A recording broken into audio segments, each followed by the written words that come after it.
How to turn off or on feedback, emails, notifications on Instagram Lite. Hello guys, in today's video I'm gonna show you how to turn off or on feedback, emails, notifications on Instagram Lite. First then open Instagram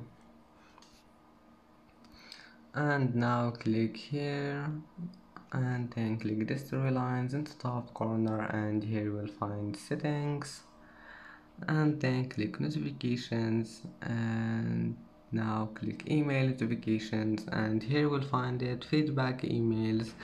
And now all you need to do, if you want to turn it off, just click off, and you can turn it on again just by one click.